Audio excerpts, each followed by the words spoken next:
കാലഘട്ടത്തിലാണ് സമൂഹത്തിൽ ഒരുപാട് വിപ്ലവങ്ങൾ നടക്കപ്പെടുന്നത്.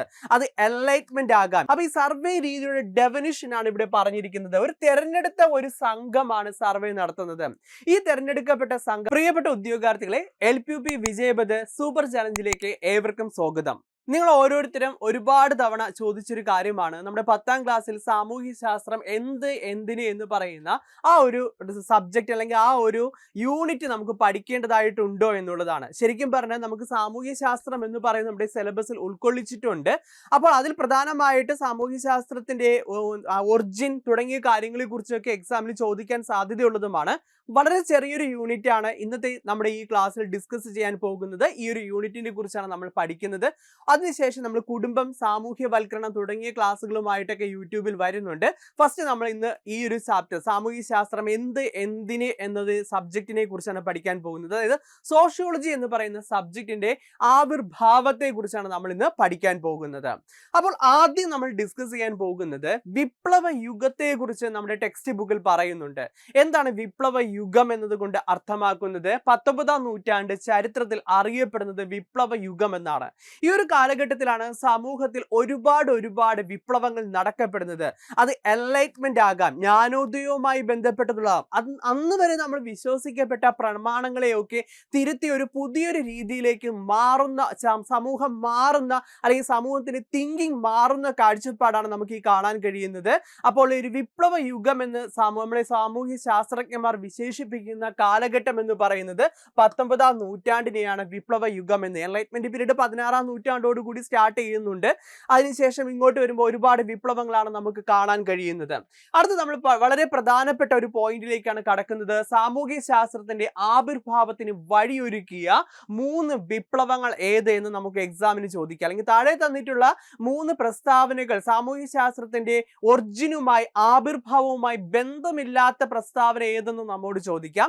അങ്ങനെ വരുമ്പോൾ ഈ 3 എണ്ണം അറിയാമെങ്കിൽ മാത്രമേ ബന്ധമില്ലാത്ത പ്രസ്താവന ഏത് എന്ന് നമുക്ക് എലിമിനേറ്റ് ചെയ്യുവാനും കഴിയുകയുള്ളൂ. ഏതൊക്കെയാണ്? ജ്ഞാനോദയം അഥവാ ശാസ്ത്ര വിപ്ലവം എന്ന് പറയുന്നത് നമ്മുടെ സാമൂഹ്യ ശാസ്ത്രത്തിന്റെ ആവിർഭാവത്തിന് വഴിയൊരുക്കിയ വിപ്ലവങ്ങളിൽ ഒന്നാകുന്നു. ഞാൻ നേരത്തെ പറഞ്ഞതുപോലെ ജ്ഞാനോദയം, എൻലൈറ്റ്മെന്റ് പീരീഡ്, അതല്ലെങ്കിൽ ശാസ്ത്ര വിപ്ലവം എന്ന് പറയുന്നു. ആ ഒരു കാലഘട്ടത്തിന് മുമ്പ് വരെ സമൂഹം വിശ്വസിക്കപ്പെട്ടത് ശാസ്ത്രീയമായ ഒരു വിശ്വാസങ്ങളോ പ്രമാണങ്ങളോ ഒന്നും തന്നെ ഉണ്ടായിരുന്നില്ല. ഇപ്പൊ ഭൂമിയുടെ ആകൃതിയെ കുറിച്ച് എടുക്കുകയാണെങ്കിൽ പോലും അതിനൊരു ശാസ്ത്രീയമായ നിഗമനങ്ങളോ കണ്ടെത്തലുകളോ ഉണ്ടായിരുന്നില്ല. ഈ ഒരു കാലഘട്ടം ജ്ഞാനോദയ പീരീഡ് അല്ലെങ്കിൽ എൻലൈറ്റ്മെന്റിന്റെ ഇറ എന്ന് പറഞ്ഞ എൻലൈറ്റ്മെന്റ് കാലഘട്ടത്തിന്റെ ആരംഭം മുതലാണ് ഭൂമിയുടെ ആകൃതിയെ കുറിച്ച് തിങ്ക് ചെയ്യുന്നത്, ശാസ്ത്രീയമായി പഠനങ്ങൾ നടത്തുന്നത്. അങ്ങനെ പല മേഖലകളിലും പല രീതിയിലുള്ള പഠനങ്ങൾ നടക്കപ്പെടുന്നുണ്ട്. ഇതാണ് പിന്നീട് വ്യവസായ വിപ്ലവത്തിലേക്ക് വഴിവെക്കപ്പെടുന്നത്. അടുത്ത രണ്ടാമത്തേത് ഫ്രഞ്ച് വിപ്ലവം നമ്മുടെ സാമൂഹ്യ ശാസ്ത്രം സോഷ്യോളജിയുടെ ആവിർഭാവത്തിന് വഴിയൊരുക്കിയ വിപ്ലവങ്ങളിൽ മറ്റൊന്നു കൂടിയാണ്. മൂന്നാമത്തേത് വ്യവസായിക വിപ്ലവം, ഞാൻ നേരത്തെ പറഞ്ഞതുപോലെ. അപ്പൊ ഈ 3 വിപ്ലവങ്ങളാണ് നമ്മുടെ സാമൂഹ്യ ശാസ്ത്രത്തിന്റെ ആവിർഭാവത്തിന് ഒറിജിന് വഴിയൊരുക്കപ്പെട്ടത്. ഒരിക്കൽ കൂടി പറയുന്നു, ജ്ഞാനോദയം അഥവാ ശാസ്ത്ര വിപ്ലവം എന്ന് പറയുന്നു, ഫ്രഞ്ച് വിപ്ലവം, അതുപോലെ തന്നെ വ്യവസായ വിപ്ലവം. ഈ 3 വിപ്ലവങ്ങൾ വളരെ പ്രധാനപ്പെട്ടതാണ്. അടുത്ത സ്റ്റേജിലേക്ക് നമ്മൾ പാഠപുസ്തകത്തിലേക്ക് പോകുമ്പോൾ നമുക്ക് കാണാൻ കഴിയുന്നത് സോഷ്യോളജി അല്ലെങ്കിൽ സാമൂഹ്യ ശാസ്ത്രത്തിന്റെ പിതാവ് ആരാണ്, ഈ ഒരു സബ്ജക്റ്റ് മാറ്റർ എവിടെയാണ് ഒറിജിൻ ചെയ്യപ്പെട്ടത്, ആവിർഭവിക്കപ്പെട്ട കോണ്ടിനെന്റ് വൻകര ഏതാണ് എന്നുള്ള 2 പോയിന്റുകളാണ് നമുക്ക് അവിടെ കാണാൻ കഴിയുന്നത്. സ്വാഭാവികമായിട്ടും യൂറോപ്പിലാണ് ഇത് ആവിർഭവിക്കപ്പെട്ടത്, ഒറിജിൻ ചെയ്യപ്പെട്ടത്. യൂറോപ്പിൽ എവിടെയാണെന്ന് ചോദിച്ചാൽ പടിഞ്ഞാറൻ യൂറോപ്പിലാണ് സോഷ്യോളജി അല്ലെങ്കിൽ സാമൂഹ്യ ശാസ്ത്രം എന്ന് പറയുന്ന ശാസ്ത്രശാഖയുടെ ഉദയമായിട്ട് പറയുന്നത്. ഇനി അടുത്തത് വളരെ പ്രധാനപ്പെട്ടതും പല എക്സാമിനും ചോദിച്ചത് റിപ്പീറ്റ് ചെയ്ത് നമുക്ക് നോക്കി LPUPക്ക് പോലും ചോദിച്ചിട്ടുള്ള ഒരു ചോദ്യമാണ്. സാമൂഹ്യ ശാസ്ത്രത്തിന്റെ പിതാവ് ആര് എന്നൊരു ചോദ്യം വരാറുണ്ട്. അഗസ്റ്റ് കോംഡെയാണ് സാമൂഹ്യ ശാസ്ത്രത്തിന്റെ പിതാവ് ആയിട്ട് വിശേഷിപ്പിക്കപ്പെടുന്നത്. ഓക്കെ ആണല്ലോ? അപ്പൊ 2 പോയിന്റുകൾ നമ്മൾ പഠിച്ചു കഴിഞ്ഞു. അഗസ്റ്റ് കോംഡെ എന്ന് പറയുന്നത് സാമൂഹ്യ ശാസ്ത്രത്തിന്റെ പിതാവുമാണ്. സാമൂഹ്യ ശാസ്ത്രം എന്ന് പറയുന്ന ശാസ്ത്രശാഖയുടെ ഒറിജിൻ എന്ന് പറയുന്നത് പടിഞ്ഞാറൻ യൂറോപ്പിലുമായിരുന്നു ഇത് ഒറിജിൻ ചെയ്യപ്പെട്ടത് എന്ന വസ്തുത കൂടി ഓർക്കുക. ഇനി നമ്മൾ പോകുന്നത് ചില സാമൂഹ്യ ശാസ്ത്ര ചിന്തകന്മാരെ നമുക്ക് ഈ ടെക്സ്റ്റ് ബുക്കിൽ പരിചയപ്പെടുത്തുന്നുണ്ട്. അതിൽ പ്രധാനപ്പെട്ട ഒരു വ്യക്തിയാണ് ഹെർബർട്ട് സ്പെൻസർ എന്ന് പറയുന്ന വ്യക്തി. ഇദ്ദേഹത്തിന്റെ തിയറിയുടെ പ്രത്യേകത എന്ന് പറയുന്നത്, നിങ്ങൾ ജീവശാസ്ത്രത്തിൽ അല്ലെങ്കിൽ ബയോളജിയിൽ പരിണാമ സിദ്ധാന്തത്തെ കുറിച്ച് നിങ്ങൾ കേട്ടിട്ടുണ്ടാകും. എന്താണ് പരിണാമ സിദ്ധാന്തം? നമ്മൾ ഇന്ന് കാണപ്പെടുന്ന പല ജീവജാലങ്ങളും നമ്മൾ ഉൾപ്പെടെയുള്ള മനുഷ്യർ പരിണാമത്തിലൂടെയാണ് ആവിർഭവിച്ചു വന്നത്. ആദ്യ കാലഘട്ടത്തിൽ നമ്മൾ ഇങ്ങനെയൊന്നും ആയിരുന്നില്ല എന്ന് ജീവശാസ്ത്രത്തിൽ പറയുന്നുണ്ട് അല്ലേ. ഓരോ മനുഷ്യ വർഗങ്ങൾ അല്ലെങ്കിൽ അതിനെക്കുറിച്ചൊക്കെ തന്നെ ഡെഫിനിഷൻ ആയിട്ട് തന്നെ പറയുന്നുണ്ട്. അതുപോലെ തന്നെ എല്ലാ ജീവജാലങ്ങളും പരിണാമത്തിലൂടെയാണ് ഒറിജിൻ ചെയ്തു വന്നത്. ഈ പരിണാമത്തിൽ പിടിച്ചു നിൽക്കാൻ കഴിയാത്ത ജീവജാലങ്ങളൊക്കെ വംശനാശം തന്നെ സംഭവിച്ച കഥയും നമുക്ക് അറിയാവുന്നതാണ്. ഡിനോസറിനെ പോലെയുള്ളതൊന്നും നമുക്കിന്ന് കാണാൻ പോലും കഴിയാത്ത അവസ്ഥ വന്നിട്ടുണ്ട്. ഇവിടെ അർത്ഥമാക്കുന്നത്, നമ്മുടെ ഹെർബർട്ട് സ്പെൻസർ സമൂഹത്തെ കുറിച്ച് പഠിച്ചത് നമ്മുടെ ബയോളജിയുടെ ചാൾസ് ഡാർവിന്റെ പരിണാമ സിദ്ധാന്തവുമായി ബന്ധപ്പെടുത്തിയാണ് അദ്ദേഹം പഠനം നടത്തിയത്. അപ്പൊ ബയോളജിയിൽ നമുക്കറിയാം ചാൾസ് ഡാർവിനാണ് പരിണാമ സിദ്ധാന്ത തത്വങ്ങൾ മുന്നോട്ട് വയ്ക്കപ്പെട്ടത്. ഈ ബയോളജിയിലെ ചാൾസ് ഡാർവിന്റെ പരിണാമ സിദ്ധാന്ത തത്വങ്ങൾ സമൂഹ പഠനത്തിന് വേണ്ടി പ്രയോജനപ്പെടുത്തിയ വ്യക്തിയാണ് ആര്? ഹെർബർട്ട് സ്പെൻസർ എന്നറിയപ്പെടുന്ന വ്യക്തി, അല്ലെങ്കിൽ ഹെർബർട്ട് സ്പെൻസർ എന്നറിയപ്പെടുന്ന സോഷ്യോളജിസ്റ്റ്. അത് നല്ലൊരു പോയിന്റ് ആണ്, ടെക്സ്റ്റ് ബുക്കിലുള്ള ഒരു പോയിന്റ് ആണ്. അത് അതുപോലെ ഒന്ന് പഠിച്ചു വയ്ക്കുക. നമ്മുടെ ഹെർബർട്ട് സ്പെൻസറിന്റെ അഭിപ്രായത്തിൽ ജീവശാസ്ത്രപരമായ പരിണാമം പോലെ തന്നെ മനുഷ്യ സമൂഹവും വ്യത്യസ്ത ഘട്ടങ്ങളിലൂടെ പരിണമിച്ചാണ് ഇന്നത്തെ അവസ്ഥയിൽ എത്തിച്ചേർന്നിരിക്കുന്നത്. നമുക്കറിയാം, ഒരു ബ്ലാക്ക് ആൻഡ് വൈറ്റ് മലയാള ചലച്ചിത്രം നിങ്ങൾ എടുത്ത് നോക്കുകയാണെങ്കിൽ ആ ഒരു കാലഘട്ടത്തിന്റെ സമൂഹത്തെ കുറിച്ചൊക്കെ അതിൽ എലാബറേറ്റ് ചെയ്ത് കാണിക്കുന്നുണ്ടാകും.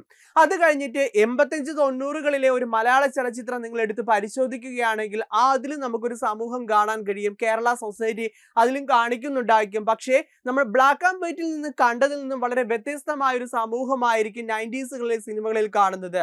അത് കഴിഞ്ഞ് നിങ്ങൾ ഇന്നത്തെ സമൂഹം കാണുന്ന അല്ലെങ്കിൽ ഇന്നത്തെ ഒരു ചലച്ചിത്രം എടുത്ത് പരിശോധിക്കുകയാണെങ്കിൽ അവിടെയും വ്യത്യാസം വന്നിട്ടുണ്ട്. ഇത് നമുക്ക് മനസ്സിലാക്കി തരുന്നത് സമൂഹം പരിണാമം സംഭവിച്ചുകൊണ്ടേയിരിക്കുന്നു. സമൂഹത്തിന് പല രീതിയിലുള്ള എവല്യൂഷൻ നടന്നുകൊണ്ടേ ഇരിക്കുന്നു. അതാണ് ചാൾസ് ഡാർവിനും ഇവിടെ അർത്ഥമാക്കിയിരിക്കുന്നത്. ജീവശാസ്ത്രപരമായി പരിണാമം സംഭവിക്കുന്നത് പോലെ തന്നെ, ജീവശാസ്ത്രപരമായി ജീവജാലങ്ങൾക്ക് പരിണാമം സംഭവിക്കുന്നത് പോലെ തന്നെ സമൂഹത്തിനും എന്തുണ്ടാകുന്നു? പരിണാമം സംഭവിക്കുന്നു എന്ന് അഭിപ്രായപ്പെട്ട വ്യക്തിയാണ് ആര്? ചാൾസ് ഡാർവിന്റെ സിദ്ധാന്തവുമായി ബന്ധപ്പെടുത്തി പഠനം നടത്തിയ വ്യക്തിയാണ് ഹെർബർട്ട് സ്പെൻസർ എന്ന് പറയുന്ന സോഷ്യോളജിസ്റ്റ്. ആ ഒരു പോയിന്റ് കൂടി ഒന്ന് ഓർത്തിരിക്കുക. ഇത് വളരെ ബുദ്ധിമുട്ടുള്ള ഏരിയ ഒന്നുമല്ല പഠിച്ചു പോകാൻ. ഈ പോയിന്റുകൾ ജസ്റ്റ് ഒന്ന് നോക്കിയിരുന്നാൽ മാത്രം മതി. അടുത്ത നമ്മൾ ടെക്സ്റ്റ് ബുക്കിൽ സമൂഹശാസ്ത്രത്തിന്റെ പഠന രീതികളെ കുറിച്ചാണ് പറയുന്നത്. പ്രധാനമായിട്ടും 4 പഠന രീതികളെ കുറിച്ചാണ് പറയുന്നത്. ഒന്നാമത്തേത് സോഷ്യൽ സർവേ, രണ്ടാമത്തേത് അഭിമുഖം, മൂന്നാമത്തേത് നിരീക്ഷണം, നാലാമത്തേത് കേസ് സ്റ്റഡി എന്നിങ്ങനെ 4 രീതിയിലാണ് സമൂഹത്തെ കുറിച്ച് അല്ലെങ്കിൽ സമൂഹശാസ്ത്രത്തിന്റെ പഠന രീതികൾ. ഏതൊക്കെയാണ്? പ്രധാനമായിട്ടുള്ള 4 എണ്ണമാണ് നമ്മൾ ടെക്സ്റ്റ് ബുക്കിൽ കൊടുത്തിട്ടുള്ളത്. സോഷ്യൽ സർവേ, അഭിമുഖം, നിരീക്ഷണം, കേസ് സ്റ്റഡി. ഒരു കാര്യം കൂടി പറഞ്ഞിട്ട് നമുക്ക് ഈ ഒരു സാമൂഹ്യ ശാസ്ത്രത്തിന്റെ പഠന രീതികളെ കുറിച്ച് നമുക്ക് എലാബറേറ്റ് ചെയ്ത് നോക്കാവുന്നതാണ്. നമ്മുടെ LPUP മാസ്റ്റർ ബാച്ച് 1.0യെ കുറിച്ച് നിങ്ങൾ കേട്ടിട്ടുണ്ടായിരിക്കും. അതായത് നമ്മുടെ LPUP വിജയപഥ കോഴ്സ് നിങ്ങൾക്ക് ഓൾറെഡി അറിയാവുന്നതാണ്. ഫുള്ളി റെക്കോർഡ് ക്ലാസ്സുകളായിട്ടാണ് നിങ്ങളുടെ മുന്നിലേക്ക് എത്തുന്നത്. അതേസമയം LPUP വിജയപഥ മാസ്റ്റർ ബാച്ച് 1.0യുടെ പ്രത്യേകത എന്ന് പറയുന്നത് വിത്ത് ലൈവ് ക്ലാസ്സുകൾ കൂടി നിങ്ങളുടെ മുന്നിലേക്ക് എത്തുന്നുണ്ട് എന്ന പ്രത്യേകതയും ഒപ്പം തന്നെ ഒരു മെന്റർഷിപ്പ് സപ്പോർട്ടും നിങ്ങൾക്ക് ലഭിക്കുന്ന ഒരു ബാച്ചാണ് ഏതെന്ന് പറയുന്നത് LPUP വിജയപഥ മാസ്റ്റർ ബാച്ച് 1.0. ഏറ്റവും വലിയ ഹൈലൈറ്റ് എന്ന് പറയുന്നത് ആദ്യ 20 റാങ്കുകളിൽ നിങ്ങളെ കൊണ്ട് എത്തിക്കുക എന്ന രീതിയിലാണ് ഈ ഒരു കോഴ്സിന്റെ ഡിസൈൻ എന്ന് പറയുന്നത്. Exclusive rank holders making batch എന്നാണ് ഇത് അറിയപ്പെടുന്നത്. അതുപോലെ തന്നെ ഓരോ മാസവും ഓരോ സബ്ജക്റ്റിന്റെ ലൈവ് ക്ലാസ്സുകൾക്കായിരിക്കും ഫോക്കസ് ചെയ്തിരിക്കുന്നത്. ഓൾറെഡി റെക്കോർഡ് ക്ലാസ് നിങ്ങളുടെ മുന്നിലേക്ക് എത്തുന്നുണ്ട്. അതിനോടൊപ്പം തന്നെ നിങ്ങൾക്ക് ലൈവ് ക്ലാസ്സുകളും നിങ്ങളുടെ മുന്നിലേക്ക് എത്തുകയാണ്. ഇപ്പോൾ ഒരു എഡ്യൂക്കേഷൻ സൈക്കോളജിയുടെ റെക്കോർഡ് ക്ലാസ്സിന് പുറമെ തന്നെ ലൈവ് ക്ലാസ്സുമായി ഫാക്കൽറ്റി എത്തുന്നു. ഫാക്കൽറ്റിയുമായി നിങ്ങൾക്ക് ഡിസ്കസ് ചെയ്യുവാനും ഒക്കെ നിങ്ങളുടെ സംശയങ്ങൾ ദൂരീകരിക്കാനും ചെയ്യുന്നു. നെക്സ്റ്റ് മന്തിലേക്ക് കടക്കുമ്പോൾ അടുത്ത സബ്ജക്റ്റിന്റെ ലൈവ് ക്ലാസ്സുകളായിരിക്കും. ഇങ്ങനെ ഓരോ മന്തും ലൈവ് ക്ലാസ്സുകൾ, ഇപ്പോൾ ഒരു മാസത്തിൽ 2 സബ്ജക്റ്റിന് ലൈവ് ഒക്കെ വന്ന് ആ ഒരു limited study time table base ചെയ്തായിരിക്കും ഈ ഒരു ക്ലാസ് നിങ്ങളുടെ മുന്നിലേക്ക് പോകുന്നത്. അതുകൊണ്ട് തന്നെ നിങ്ങൾക്ക് റെക്കോർഡ് ക്ലാസ്സിന് ഒപ്പം തന്നെ ലൈവ് ക്ലാസ്സിലൂടെയും പഠനം നടത്താവുന്നതാണ്. മെന്റർഷിപ്പ് ഉണ്ടായിരിക്കും. മെന്റേഴ്സിനോട് ഡൗട്ട് നിങ്ങൾക്ക് ക്ലിയർ ചെയ്യാവുന്നതാണ്. ഫാക്കൽറ്റീസ് ലൈവിന് വരുമ്പോൾ അവരോട് നിങ്ങൾക്ക് സംശയങ്ങൾ ചോദിക്കാവുന്നതാണ്. അപ്പൊ വിജയപഥ കോഴ്സ് എടുത്തിട്ടുള്ളവർക്ക് ഈ ഒരു കോഴ്സിലേക്ക് മാറുവാൻ കഴിയുമോ എന്ന് നിങ്ങൾ ചോദിച്ചാൽ തീർച്ചയായിട്ടും നിങ്ങൾക്ക് കഴിയും. അപ്പോൾ പുതുതായിട്ടൊരു കോഴ്സ് എടുക്കണമെന്നുണ്ടെങ്കിൽ നിങ്ങൾക്ക് ഈ ഒരു LPUP വിജയപഥ മാസ്റ്റർ ബാച്ച് 1.0 നിങ്ങൾക്ക് എടുക്കാവുന്നതാണ്.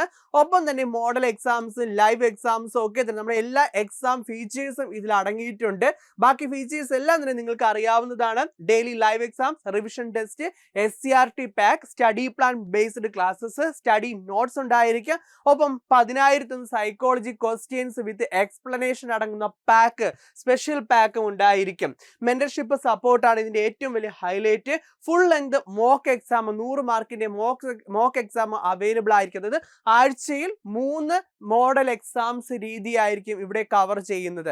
ഈ രീതിയിലാണ് ഈ ഒരു കോഴ്സിന്റെ ഡിസൈൻ എന്ന് പറയുന്നത്. അപ്പം കോഴ്സിനെ കുറിച്ച് കൂടുതൽ അറിയുന്നതിന് വേണ്ടി നമ്മുടെ ഫോൺ നമ്പറുമായിട്ട് സ്ക്രോൾ ചെയ്ത് പോകുന്നതോ ബാനറിൽ കാണുന്ന ഫോൺ നമ്പറുമായിട്ടോ നിങ്ങൾക്ക് ജസ്റ്റ് ഒന്ന് ബന്ധപ്പെടാം. അതല്ലാന്നുണ്ടെങ്കിൽ നമ്മൾ ഡിസ്ക്രിപ്ഷനിലും കമന്റ്സിലും ഒരു ഫോം നൽകിയിട്ടുണ്ട്. ആ ഫോം ജസ്റ്റ് ഒന്ന് ഫിൽ ചെയ്ത് സബ്മിറ്റ് ചെയ്താൽ മാത്രം മതി. നിങ്ങൾക്ക് കൂടുതൽ ഡീറ്റെയിൽസ് അറിയാവുന്നതാണ്. സോ നമ്മൾ പഠിച്ചുകൊണ്ടിരിക്കുന്നത് സോഷ്യോളജി, സാമൂഹ്യ ശാസ്ത്രം എന്തിന് എന്ന് പറയുന്ന യൂണിറ്റിനെ കുറിച്ചാണ് നമ്മൾ പഠിച്ചുകൊണ്ടിരിക്കുന്നത്. സാമൂഹ്യ ശാസ്ത്രം എന്തിന് എന്ന് പറയുന്ന 10ാം ക്ലാസ്സിന്റെ യൂണിറ്റിനെ കുറിച്ചാണ് നമ്മൾ പഠിച്ചുകൊണ്ടിരിക്കുന്നത്. ഇതിൽ നമ്മൾ ഇനി പഠിക്കാൻ പോകുന്ന സാമൂഹ്യ ശാസ്ത്രത്തിന്റെ പഠന രീതികളെ കുറിച്ചാണ് നമ്മൾ പറഞ്ഞത്. പ്രധാനമായിട്ടുള്ള 4 പഠന രീതികൾ പറഞ്ഞു. ഇനി നമ്മൾ നോക്കാൻ പോകുന്നത് സോഷ്യൽ സർവേ എന്ന് പറയുന്ന പഠന രീതിയാണ്. നമ്മുടെ സമൂഹത്തെ കുറിച്ച് പഠിക്കുന്നതിന് വേണ്ടി സമൂഹത്തിൽ ആരാണുള്ളത്? മനുഷ്യരാണുള്ളത്. അവരുടെ പെരുമാറ്റം, അവരുടെ സോഷ്യൽ പ്രോബ്ലം, സാമൂഹ്യ പ്രശ്നങ്ങൾ തുടങ്ങിയ കാര്യങ്ങളെ കുറിച്ച് പഠിക്കുന്നതിന് വേണ്ടിയാണ് ഈ 4 പഠന രീതികൾ സാമൂഹ്യ ശാസ്ത്രജ്ഞന്മാർ മുന്നോട്ട് വയ്ക്കപ്പെട്ടത്. അതിലാദ്യം നമ്മൾ നോക്കാൻ പോകുന്നത് സോഷ്യൽ സർവേയെ കുറിച്ചാണ്. സാമൂഹിക വിഷയങ്ങൾ പഠിക്കാൻ ഏറ്റവും അനുയോജ്യമായ ഒരു പഠന രീതിയാണ് സർവേ രീതി എന്ന് പറയുന്നത്. നമുക്കറിയാം, സെൻസസ് ഒക്കെ നിങ്ങളുടെ വീട്ടിലേക്ക് വരാറുണ്ട്. 10 വർഷം കൂടുമ്പോൾ സെൻസസ് നടപ്പിലാക്കാറുണ്ട്. ഇന്ത്യയിലുള്ള എല്ലാ വീടുകളിലും വന്നാണ് സെൻസസ് നടപ്പിലാക്കുന്നത്. അതൊരു സർവേ രീതിക്ക് എക്സാമ്പിൾ ആയിട്ട് പറയാൻ കഴിയുന്നതാണ്. തെരഞ്ഞെടുത്ത ഒരു സംഘം ജനങ്ങളിൽ നിന്നും ശേഖരിച്ച വിവരത്തിന്റെ അടിസ്ഥാനത്തിൽ പഠന വിഷയത്തെക്കുറിച്ച് സമഗ്രമായ കാഴ്ചപ്പാട് രൂപീകരിക്കാൻ സഹായിക്കുന്ന മെത്തേഡ് ഏതെന്ന് പരീക്ഷയ്ക്ക് ചോദിച്ചാൽ അത് സർവേ രീതിയാണ്. അപ്പൊ സർവേ നടത്തുന്നു. ഒരു പ്രത്യേക സമൂഹത്തിൽ അല്ലെങ്കിൽ അവിടെ ഒരു പകർച്ചവ്യാധി ഉണ്ടാകുന്നു, അല്ലെങ്കിൽ അവിടെ മാത്രം ഒരു എപ്പിഡമിക് ഡിസീസ് ഇപ്പോൾ ഉണ്ട്. ഇതിനെക്കുറിച്ച് പഠനം നടത്തുന്നതിന് വേണ്ടി നമ്മുടെ ഹെൽത്ത് ഡിപ്പാർട്ട്മെന്റ് സോഷ്യൽ സർവേ നടത്താൻ തീരുമാനിക്കുന്നു. ഒരു പ്രത്യേക പ്രദേശത്ത്, ഒരു മുനിസിപ്പാലിറ്റിയോ ഒരു പഞ്ചായത്തിലോ മാത്രമായിട്ടായിരിക്കും ആ ഒരു എപ്പിഡമിക് ഡിസീസ് അവിടെ പൊട്ടിപ്പുറപ്പെടുന്നത്. അതല്ലെങ്കിൽ മറ്റെന്തെങ്കിലും സോഷ്യൽ പ്രോബ്ലം ആയിക്കോട്ടെ. നിങ്ങൾക്കറിയാം, ഇപ്പൊ വാസ്റ്റുമായി ബന്ധപ്പെട്ടൊക്കെ ഡംപ് ചെയ്തതിന്റെ ഭാഗമായിട്ട് അവിടെയൊക്കെ സ്കിൻ ഡിസീസ് ഒക്കെ ഉണ്ടാകാറുണ്ട്. ഈ സമയത്തൊക്കെ ഈ കാരണങ്ങൾ കൊണ്ടാണ് സ്കിൻ ഡിസീസ് ഉണ്ടായത് എന്നതിനെ കുറിച്ച് അനുമാനം എത്തിച്ചേരുന്നതിന് വേണ്ടിയുള്ള സർവേകളൊക്കെ നടത്താറുണ്ട്. അപ്പൊ ഈ സർവേ രീതിയുടെ ഡെഫിനിഷൻ ആണ് ഇവിടെ പറഞ്ഞിരിക്കുന്നത്. ഒരു തെരഞ്ഞെടുത്ത ഒരു സംഘമാണ് സർവേ നടത്തുന്നത്. ഈ തെരഞ്ഞെടുക്കപ്പെട്ട സംഘം ആരിലേക്ക് എത്തുന്നു? ജനങ്ങളിൽ നിന്നും എന്ത് ചെയ്യുന്നു? ഡയറക്റ്റ് ആയിട്ട് നിങ്ങളുടെ വീടുകളിലേക്ക് വരികയും ഡയറക്റ്റ് നിങ്ങളുമായിട്ട് നേരിട്ട് സംവദിക്കുകയും നേരിട്ട് സംസാരിക്കുന്നു. ഇങ്ങനെ നേരിട്ട് സംവദിക്കുന്നതിന്റെ അടിസ്ഥാനത്തിൽ വിവരങ്ങൾ, ഡേറ്റ കളക്ട് ചെയ്യപ്പെടുന്നു. വിവരങ്ങൾ ശേഖരിക്കുന്നതിന്റെ അടിസ്ഥാനത്തിൽ പഠന വിഷയത്തെക്കുറിച്ച് ഒരു സമഗ്രമായ കാഴ്ചപ്പാട് രൂപീകരിക്കുന്നതാണ് സർവേ രീതി എന്ന് പറയുന്നത്. വലിയൊരു വിഭാഗം ജനങ്ങളിൽ നിന്നും വിവരം ശേഖരിക്കേണ്ടി വരുന്ന പഠനത്തിനാണ് സർവേ രീതി ഉപയോഗിക്കുന്നത്. അപ്പൊ വലിയൊരു വിഭാഗം ജനങ്ങളിൽ നിന്ന് വിവരം ശേഖരിക്കേണ്ടി വരുന്ന പഠനത്തിനാണ് നമ്മൾ എന്ത് സർവേ രീതി ഉപയോഗിക്കുന്നത്. ഇനി നിങ്ങൾ കേൾക്കും, സാമ്പിൾ സർവേ എന്ന് പറയും. ഇപ്പൊ ഒരു പ്രദേശം, ഒരു മുനിസിപ്പാലിറ്റി ഞാൻ പറഞ്ഞു, അവിടുത്തെ പോപ്പുലേഷൻ അല്ലെങ്കിൽ ഒരു പഞ്ചായത്ത് എടുക്കുന്നു, അല്ലെങ്കിൽ ഒരു പഞ്ചായത്തിലെ വാർഡ് എടുക്കുന്നു. അവിടുത്തെ ജനസംഖ്യ എന്ന് പറയുന്നത് 2000-ൽ കൂടുതൽ അല്ലെങ്കിൽ 1000-ഓളം വീടുകളുണ്ട്. ഈ സാമ്പിൾ സർവേ എന്ന് പറയുമ്പോൾ ഈ 1000 വീടുകളിലേക്ക് നമ്മൾ പോകുന്നില്ല. പകരം എന്താ ചെയ്യുന്നത്? അവിടെ സെലക്റ്റീവ് ആയിട്ട് വീടുകളിൽ മാത്രം പോയിട്ട് സാമ്പിൾ കളക്ട് ചെയ്യുന്നു, സാമ്പിൾ സർവേ നടത്തുകയാണ് ചെയ്യുന്നത്. 1000 വീടുകളിൽ പോകുമ്പോൾ ടൈം അത്രമാത്രം നമുക്ക് എടുക്കും. പകരം 100-ഓ 150-ഓ വീടുകളിൽ മാത്രം പോയി സർവേ എടുക്കുന്ന രീതി അല്ലെങ്കിൽ സാമ്പിൾ കളക്ട് ചെയ്യുകയും അതിന്റെ അടിസ്ഥാനത്തിൽ അനുമാനത്തിൽ എത്തിച്ചേരുകയും ഡേറ്റ കളക്ട് ചെയ്ത് അനുമാനത്തിലേക്ക് എത്തിച്ചേരുകയും ചെയ്യുന്ന രീതിയാണ് സാമ്പിൾ സർവേ എന്നതുകൊണ്ട് അർത്ഥമാക്കുന്നത്. ഓക്കെ ആണല്ലോ. ഇനി അതിന്റെ സെൻസസിനെ കുറിച്ച് നേരത്തെ പറഞ്ഞു കഴിഞ്ഞു. രാജ്യത്തെ മൊത്തം ജനങ്ങളെ കുറിച്ചുള്ള വിവരം ശേഖരിക്കുന്ന ഒരിനം സർവേ ആണ് ഏതെന്ന് പറയുന്ന സെൻസസ് എന്ന് പറയുന്നത്. അപ്പൊ സെൻസസ് എന്തിന് ഉദാഹരണമാണ്? സർവേ രീതിക്ക് എക്സാമ്പിൾ ആണ്. അപ്പൊ പരീക്ഷയ്ക്ക് ചോദിക്കുക സെൻസസ് എന്ന് പറയുന്നത് എന്തിന് എക്സാമ്പിൾ ആയിട്ട് ചോദിക്കാവുന്നതാണ്? സർവേ രീതിക്ക് ഉദാഹരണമായിട്ട് നമുക്ക് പറയാൻ കഴിയുന്നതാണ്. എന്നാൽ പലപ്പോഴും സെൻസസ് പ്രായോഗികമല്ല. കാരണം സെൻസസിൽ പഠന വിധേയമാക്കുന്ന മൊത്തം വ്യക്തികളിൽ നിന്നും വിവരം ശേഖരിക്കേണ്ടി വരും. നേരത്തെ പറഞ്ഞതുപോലെ നമുക്കൊരു പ്രോജക്റ്റുമായി ബന്ധപ്പെട്ട് നമ്മൾ പോകുന്നു, ഒരു സോഷ്യൽ പ്രോബ്ലം ഒരു പ്രത്യേക പർട്ടിക്കുലർ സൊസൈറ്റിയിൽ മാത്രം ഉണ്ടാകുന്നു. ആ സൊസൈറ്റിയിലെ എല്ലാ ജനങ്ങളിൽ നിന്നും ഡേറ്റ കളക്ട് ചെയ്യുക ടൈം എടുക്കുന്നു. അതുപോലെ തന്നെ കോസ്റ്റ്, നമുക്ക് അത്രമാത്രം പൈസ ചിലവാകുന്നു. അതൊക്കെ കൊണ്ട് തന്നെ നമ്മൾ എന്ത് ചെയ്യുന്നു? ഒരു പ്രത്യേക വിഭാഗം അല്ലെങ്കിൽ കളക്ട് ചെയ്യുന്നു. 10,000 വീടുണ്ടെങ്കിൽ 1000 വീടുകളിൽ മാത്രം സാമ്പിൾ ഡേറ്റ കളക്ഷൻ ആണ് ചെയ്യുന്നത്. അതാണ് ഇവിടെ പറയുന്നത്. പലപ്പോഴും സെൻസസ് നമുക്ക് പ്രായോഗികമല്ലാതെ വരുന്നു. കാരണം സെൻസസിൽ പഠന വിധേയമാക്കുന്ന മൊത്തം വ്യക്തികളിൽ നിന്നും വിവരം ശേഖരിക്കുക എന്ന് പറയുന്നത് പ്രായോഗികമല്ല എന്നുള്ള കാര്യമാണ്. അതാണ് ഞാൻ നേരത്തെ പറഞ്ഞ സാമ്പിൾ സർവേ രീതി സോഷ്യോളജിസ്റ്റുകൾ ഉപയോഗിക്കപ്പെടുന്നത്. എന്താണ് സാമ്പിൾ സർവേ? പഠന വിധേയമാക്കുന്ന മൊത്തം വ്യക്തികളിൽ നിന്നും തിരഞ്ഞെടുക്കുന്ന നിശ്ചിത എണ്ണം ആളുകളിൽ നിന്നുമാണ് വിവരശേഖരണം നടത്തുന്നത്. അപ്പൊ സാമ്പിൾ സർവേയെ കുറിച്ച് പറയുന്നുണ്ട്. പഠന വിധേയമാക്കുന്ന മൊത്തം വ്യക്തികളിൽ നിന്നും തിരഞ്ഞെടുക്കുന്ന നിശ്ചിത എണ്ണം ആളുകളിൽ നിന്നുമാണ് വിവരശേഖരണം നടത്തുന്നത്. ഒരു 10,000 വീട് ഒരു പ്രദേശത്തുണ്ട് എന്നുണ്ടെങ്കിൽ അവിടെ നിന്ന് എത്രയാണ്? 1000 വീടുകളിൽ നിന്നുമായിരിക്കും എന്ത് ചെയ്യുന്നത്? സാമ്പിൾ സർവേ നടത്തപ്പെടുന്നത്. അതാണ് ഇവിടെ ഉദ്ദേശിക്കുന്നത്. ജസ്റ്റ് ആ ഒരു പോയിന്റ് ഒന്ന് ഓർക്കുക. സർവേ വിവരം ശേഖരിക്കാൻ ഉപയോഗിക്കുന്ന പ്രധാനപ്പെട്ട മാർഗങ്ങൾ ഏതാണെന്ന് ചോദിക്കുന്നുണ്ട്. സോഷ്യൽ മീഡിയ, ടെലഫോൺ, ചോദ്യാവലി. അടുത്തതായിട്ട് നമ്മൾ നോക്കാൻ പോകുന്നത് വിവരശേഖരണത്തിനായിട്ട് നമ്മൾ ഉപയോഗിക്കുന്ന മറ്റൊരു മെത്തേഡാണ് ചോദ്യാവലി എന്ന് പറയുന്നത്. എന്താണ് ചോദ്യാവലി? വിവരശേഖരണത്തിനായി ഗവേഷകർ ഉപയോഗിക്കുന്ന ചോദ്യങ്ങളുടെ പട്ടികയെ അറിയപ്പെടുന്ന പേരെന്തെന്ന് എക്സാമിന് ചോദിക്കാം. അതാണ് ഏതെന്ന് പറയുന്നത്? ചോദ്യാവലി എന്ന് പറയുന്നത്. നമ്മൾ നേരത്തെ പറഞ്ഞതുപോലെ ഒരു സോഷ്യൽ പ്രോബ്ലം നമ്മൾ കാണുന്നു. ആ സോഷ്യൽ പ്രോബ്ലത്തിനെ കുറിച്ച് നമ്മൾ പഠനം നടത്താൻ വേണ്ടി സമൂഹത്തിലേക്ക് ഇറങ്ങുന്നു. അപ്പൊ നമ്മൾ എന്ത് ചെയ്യുന്നു? കുറെ ക്വസ്റ്റ്യൻസ് തയ്യാറാക്കുന്നുണ്ട്. ഈ ക്വസ്റ്റ്യൻസിന്റെ അല്ലെങ്കിൽ ഈ ചോദ്യങ്ങളുടെ പട്ടികയെ പൂർണ്ണമായിട്ട് നമ്മൾ വിളിക്കുന്ന പേരാണ് എന്തെന്ന് പറയുന്നത്? ചോദ്യാവലി എന്ന് പറയുന്നത്. ചോദ്യാവലി പ്രതികർത്താക്കൾക്ക് നൽകിക്കൊണ്ടാണ് വിവരശേഖരണം നടത്തുന്നത്. ആർക്കാണോ നമ്മൾ നൽകേണ്ടത്? ഇപ്പം ഫിഷർ കമ്മ്യൂണിറ്റിയെ കുറിച്ചാണ് നമ്മൾ പഠനം നടത്തുന്നതെങ്കിൽ അവർക്ക് ഈ ചോദ്യങ്ങൾ നമ്മൾ നൽകുന്നു, അല്ലെങ്കിൽ അവരോട് ഈ ചോദ്യത്തിന്റെ അടിസ്ഥാനത്തിൽ വിവരങ്ങൾ ശേഖരിക്കുകയാണ് ചെയ്യുന്നത്. അതാണ് ഈ പ്രതികർത്താക്കൾ എന്നതുകൊണ്ട് അർത്ഥമാക്കുന്നത്. ആരെ കുറിച്ചാണോ പഠനം നടത്തുന്നത് അവർക്ക് ഈ ചോദ്യങ്ങൾ നൽകിക്കൊണ്ടാണ് നമ്മൾ പഠനം നടത്തുന്നത്. പഠന വിധേയമാക്കുന്ന സംഘത്തെയാണ് പ്രതികർത്താക്കൾ എന്ന് പറയുന്നത്. പ്രതികർത്താക്കൾ പൂരിപ്പിച്ചു നൽകിയ വിവരങ്ങളുടെ അടിസ്ഥാനത്തിലാണ് നമ്മൾ എന്ത് ചെയ്യുന്നത്? പഠനം നടത്തുന്നത്. അതിന്റെ അടിസ്ഥാനത്തിലാണ് മറ്റു കാര്യങ്ങൾ, എന്താണ് പ്രശ്നം, കോസസ് എന്താണ്, കാരണങ്ങൾ എന്താണ് തുടങ്ങിയ കാരണങ്ങളെ കുറിച്ചൊക്കെ തന്നെ നമ്മൾ അനുമാനത്തിൽ എത്തിച്ചേരുന്നത്. അപ്പൊ രണ്ടാമത്തെ നമ്മൾ പഠിച്ചു ചോദ്യാവലി. അടുത്ത അഭിമുഖം. നിങ്ങൾ ടെലിവിഷനിലൊക്കെ കാണുന്നതാണ്, ഇപ്പൊ യൂട്യൂബിൽ നമുക്ക് കാണാൻ കഴിയുന്നതാണ് അഭിമുഖം നടത്തുന്ന രീതി, അല്ലെ? അപ്പൊ കൂടുതലൊന്നും പറഞ്ഞു തരേണ്ടതില്ല.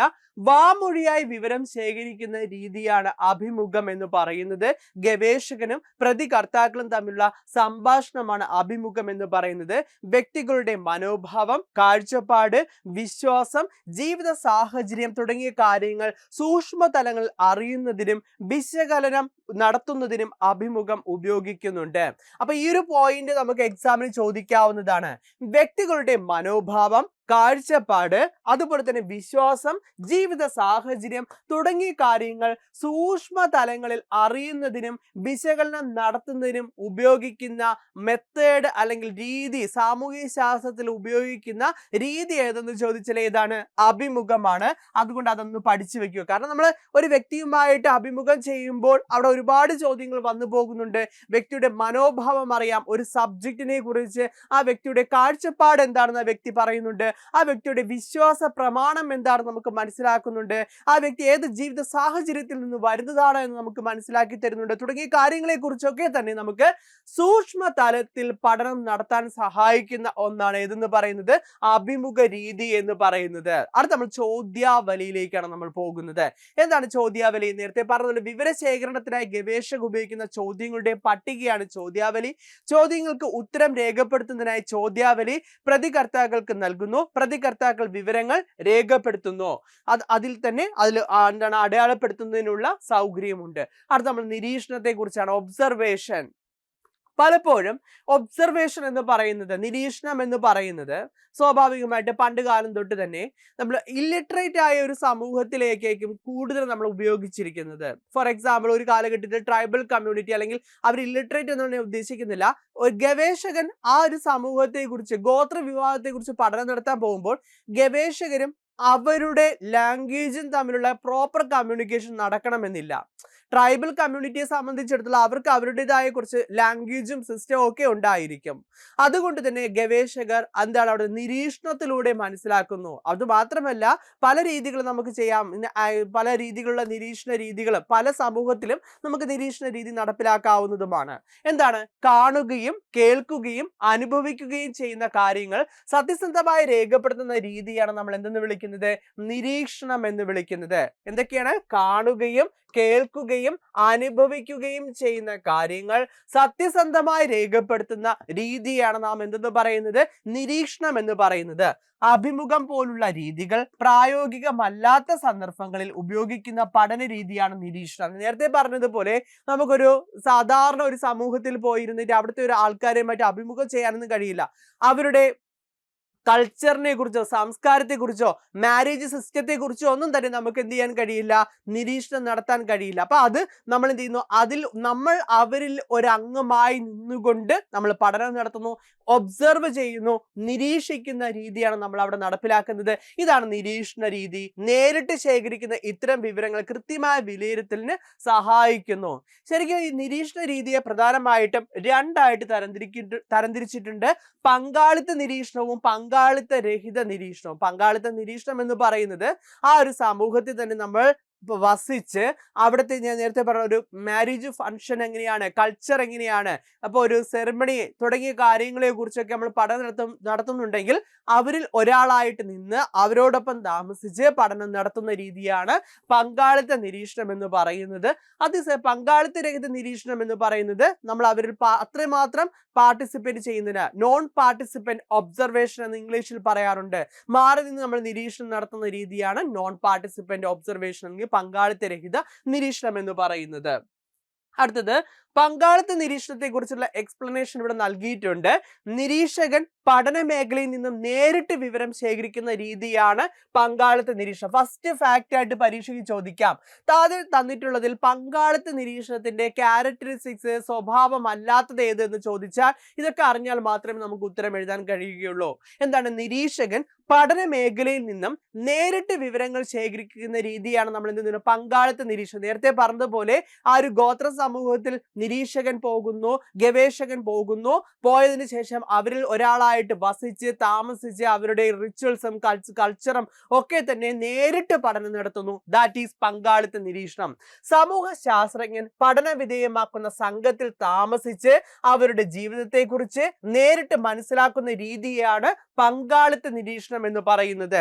ഇതിനായി ഗവേഷകൻ അവരുടെ ഭാഷ, സംസ്കാരം എന്നിവ പഠിക്കുകയും അവരുടെ ദൈനംദിന ജീവിതത്തിൽ പങ്കാളികളാവുകയും ചെയ്യുന്നു. ഇതാണ് പങ്കാളിത്ത നിരീക്ഷണമായിട്ട് നമുക്ക് പറയാൻ കഴിയുന്നത്. പങ്കാളിത്ത നിരീക്ഷണത്തിലൂടെ പ്രകടമല്ലാത്ത പെരുമാറ്റ രീതികൾ വരെ പഠന വിധേയമാക്കാൻ കഴിയുന്നു. ചിലതൊക്കെ നമ്മൾ മറച്ചു വയ്ക്കുന്ന ചില കാര്യങ്ങളൊക്കെ ഉണ്ടല്ലേ, അതൊക്കെ തന്നെ നമുക്ക് 2-3 ദിവസം ആ ഒരു സമൂഹത്തിന്റെ ഭാഗമായിട്ട് നിന്ന് മുന്നോട്ട് പോകുമ്പോൾ അതൊക്കെ നമുക്ക് പഠനം നടത്തി മുന്നോട്ട് പോകാൻ കഴിയുന്നതാണ്. പങ്കാളിത്ത നിരീക്ഷണത്തെ ഫീൽഡ് വർക്ക് എന്ന് വിളിക്കുന്നുണ്ട്. അപ്പൊ ഫീൽഡ് വർക്ക് ഏതുമായി ബന്ധപ്പെട്ടിരിക്കുന്നു? പാർട്ടിസിപ്പന്റ് ഒബ്സർവേഷൻ അല്ലെങ്കിൽ പങ്കാളിത്ത നിരീക്ഷണത്തിന്റെ മറ്റൊരു പേരായിട്ട് നമുക്ക് ഏതിനെ പറയാം? ഫീൽഡ് വർക്കിനെ പറയാം. നരവംശ ശാസ്ത്രമാണ് പഠനത്തിനായിട്ട് ഇത് ഏറെ ഉപയോഗിക്കുന്നത്. ആന്ത്രോപോളജിസ്റ്റുകളാണ് ഏറ്റവും കൂടുതൽ പാർട്ടിസിപ്പന്റ് ഒബ്സർവേഷൻ ഉപയോഗിക്കുന്നു എന്നുകൂടി ഇവിടെ പറഞ്ഞിട്ടുണ്ട്. ആന്ത്രോപോളജിസ്റ്റ് അല്ലെങ്കിൽ നരവംശ ശാസ്ത്രജ്ഞന്മാരാണ് പാർട്ടിസിപ്പന്റ് ഒബ്സർവേഷൻ, പങ്കാളിത്ത നിരീക്ഷണം ഏറ്റവും കൂടുതൽ ഉപയോഗിക്കുന്ന. ആ പോയിന്റ് ഒന്ന് നോട്ട് ചെയ്തോണം, വളരെ പ്രധാനപ്പെട്ടതാണ്. അടുത്ത പങ്കാളിത്ത രഹിത നിരീക്ഷണത്തിന്റെ ക്യാരക്ടറിസ്റ്റിക്സ്, സവിശേഷതയാണ് നമ്മൾ നോക്കാൻ പോകുന്നത്. പങ്കാളിത്ത രഹിത നിരീക്ഷണത്തിൽ സമൂഹ ശാസ്ത്രജ്ഞർ സംഘത്തിൽ താമസിച്ച് പഠനം നടത്തുന്നില്ല. ഫസ്റ്റ് പോയിന്റ് എന്താണ്? നേരത്തെ നമ്മൾ പറഞ്ഞു സംഘത്തിൽ താമസിച്ചാണ് പഠനം നടത്തുന്നത്. അതേസമയം പങ്കാളിത്ത രഹിത നിരീക്ഷണം എന്ന് പറയുന്നത് സമൂഹത്തിൽ താമസിച്ച് പഠനം നടത്തുന്നില്ല. പകരം പുറത്തു നിന്ന് പഠന വിധേയമാക്കുന്ന സംഘം അറിയാതെ നിരീക്ഷണം നടത്തുകയാണ് ചെയ്യുന്നത്. നമ്മൾ പുറത്തു നിന്ന് അവരോട് പറയുന്നില്ല, ഞാൻ നിങ്ങളെ കുറിച്ച് പഠിക്കാനാണ് വന്നത്, നിങ്ങളുടെ റിച്വൽസും പ്രാക്ടീസും ഒക്കെ. പകരം പുറത്തു നിന്ന് പഠനം വിധേയമാക്കുന്ന സംഘം അറിയാതെ നിരീക്ഷണം നടത്തുകയാണ് ചെയ്യുന്നത്. For example, Vietnam colony cinema എടുത്ത് പരിശോധിക്കുമ്പോൾ നിങ്ങൾക്ക് അറിയാം, അവിടെ ആ ഒരു കോളനിയിലുള്ളവരെ കുറിച്ച് പഠനം നടത്താണ് മോഹൻലാൽ ഇന്നസെന്റ് അവിടെ ചെയ്യുന്നത്. പക്ഷെ അവരെ കുറിച്ച് പഠിക്കാനാണോ പോയതെന്ന് അവരോട് പറയുന്നുണ്ടോ? ഇല്ല, അല്ലെ? അതാണ് നമുക്ക് മനസ്സിലാക്കി തരുന്നത്. അവരോട് പറയാതെയാണ് ഈ കാര്യങ്ങൾ അവർ ചെയ്യുന്നത്. പോലീസുകാർ പ്രതി എന്ന് സംശയിക്കുന്നവരെ സാധാരണ വേഷത്തിൽ വന്ന്, അല്ല മഫ്തിയിൽ വന്ന് നമ്മൾ പറയാറുണ്ട്, മഫ്തിയിൽ നടന്ന് അവർക്ക് സംശയമുള്ള വ്യക്തികളെ കുറിച്ച് അല്ലെങ്കിൽ പിടികിട്ടാ പുള്ളികളായിട്ടുള്ളവരുടെ വീട് അതിന്റെ അടുത്തൊക്കെ അവരെന്ത് ചെയ്യുന്നു, മഫ്തി വേഷത്തിൽ താമസിക്കുന്നു. നമ്മൾ ദൃശ്യം സിനിമ ദൃശ്യം 2ാമത്തെ ഭാഗത്തിൽ കണ്ടതുപോലെ തന്നെ പോലീസ് വേഷം മാറി ആ കുടുംബവുമായൊക്കെ പതുക്കെ ബന്ധപ്പെടുന്ന രീതി, ഇതൊക്കെ തന്നെ പങ്കാളിത്ത രഹിത നിരീക്ഷണത്തിന് എക്സാമ്പിൾ ആയിട്ട് നമുക്ക് പറയാൻ കഴിയുന്നതാണ്. അടുത്ത ഏറ്റവും പ്രധാനപ്പെട്ട മറ്റൊരു പഠന രീതിയാണ് കേസ് സ്റ്റഡി മെത്തേഡ് എന്ന് പറയുന്നത്. അപൂർവവും വേറിട്ടതുമായ സാമൂഹിക പ്രതിഭാസങ്ങളെക്കുറിച്ചും പ്രശ്നങ്ങളെക്കുറിച്ചും ആഴത്തിൽ പഠിക്കാനാണ് കേസ് സ്റ്റഡി പ്രയോജനപ്പെടുത്തുന്നത്. കേസ് സ്റ്റഡി എന്ന് പറയുന്നത് അപൂർവവും വേറിട്ടതുമായ ഇപ്പം ഒരു പ്രത്യേക സമൂഹത്തിൽ നേരത്തെ പറഞ്ഞതുപോലെ തന്നെ അപൂർവമായിട്ടുള്ള എപ്പിഡമിക് ഡിസീസ് പൊട്ടിപ്പുറപ്പെടുന്നു. ആ സമൂഹത്തിൽ മാത്രം എന്തുകൊണ്ടാണ് പൊട്ടിപ്പുറപ്പെട്ടത്? അവിടുത്തെ എൻവയോൺമെന്റൽ ഫാക്ടേഴ്സ് ആണോ, സോഷ്യൽ ഫാക്ടേഴ്സ് ആണോ? ഇങ്ങനെ പല രീതിയിലുള്ള സംശയങ്ങൾ ഉണ്ടാകാറുണ്ട്. ഇങ്ങനെയുള്ള അപൂർവവും വേറിട്ടതുമായ സാമൂഹിക പ്രതിഭാസങ്ങളെക്കുറിച്ചും സോഷ്യൽ ഫിനോമിനയെക്കുറിച്ചും പ്രശ്നങ്ങളെക്കുറിച്ചും സോഷ്യൽ പ്രോബ്ലത്തെക്കുറിച്ചും ആഴത്തിൽ പഠിക്കുന്നതിനാണ് കേസ് സ്റ്റഡി പ്രയോജനപ്പെടുത്തുന്നത്. കേസ് സ്റ്റഡി എപ്പോഴും ആഴത്തിലുള്ള പഠനവുമായി ബന്ധപ്പെട്ട് നിൽക്കുന്നു. ഇത്തരം പഠനവും സൂക്ഷ്മവും സമഗ്രവുമായിരിക്കും. ഇത്തരം പഠനം എന്ന് പറയുന്നത് സൂക്ഷ്മവും സമഗ്രവുമായിരിക്കും. ഈ പഠന രീതി ഉപയോഗിച്ച് പഠന വിധേയമാക്കുന്ന വിഷയത്തെ കേസ് എന്നാണ് പറയപ്പെടുന്നത്. കേസിനെ കുറിച്ച് വിശദമായി പഠനമാണ് ഇവിടെ നടത്തുന്നത്. സോഷ്യൽ പ്രോബ്ലം ആണെങ്കിൽ ആ ഒരു സോഷ്യൽ എൻവയോൺമെന്റിൽ, അവിടെ ഞാൻ നേരത്തെ പറഞ്ഞ എപ്പിഡമിക് ഡിസീസ് ഒരു സോഷ്യൽ പ്രോബ്ലം ആണ്, എന്തുകൊണ്ട് അവിടെ അഫക്റ്റ് ചെയ്യപ്പെട്ടു, അപ്പൊ അതിനെക്കുറിച്ച് സൂക്ഷ്മവും വിശദവുമായിട്ടുള്ളൊരു പഠനമാണ് അവിടെ നടത്തുന്നത്, കേസ് സ്റ്റഡിയിൽ നടത്തുന്നത്. സോ ഇത്രയും കാര്യങ്ങളാണ് നമ്മുടെ 10ാം ക്ലാസ്സിൽ സാമൂഹ്യ ശാസ്ത്രം എന്തിന് എന്ന് പറയുന്ന യൂണിറ്റിൽ നമുക്ക് പഠിക്കാൻ ഉള്ളത് എന്നുള്ള കാര്യം ഓർക്കുക. വളരെ ചെറിയൊരു യൂണിറ്റ് ആണ്, ഇത്രയും പോയിന്റുകളാണ് നമുക്ക് വരുന്നത്. ആ പോയിന്റുകൾ നോട്ട് ചെയ്ത് നിങ്ങൾ പരമാവധി എഴുതിയെടുക്കുക. ചെറിയൊരു റിവിഷൻ നോട്ട്സ് ഒക്കെ ഉപയോഗപ്പെടുത്തി എഴുതുക. ഒപ്പം തന്നെ LPUP വിജയപഥ മാസ്റ്റർ ബാച്ച് 1.0യുടെ കാര്യം കൂടി ഞാൻ പറഞ്ഞിട്ടുണ്ട്. ആ ഒരു കോഴ്സിനെ കുറിച്ച് കൂടുതൽ അറിയുന്നതിന് വേണ്ടി ബാനറിൽ കാണുന്ന ഫോൺ നമ്പറുമായി ബന്ധപ്പെടുക. ഈ ഒരു ക്ലാസ് നിങ്ങൾക്ക് ഏറെ ഉപയോഗപ്രദമായെങ്കിൽ കമന്റ് ചെയ്യുക. മറ്റൊരു ക്ലാസ്സുമായിട്ട് നമുക്ക് വീണ്ടും കാണാം. താങ്ക്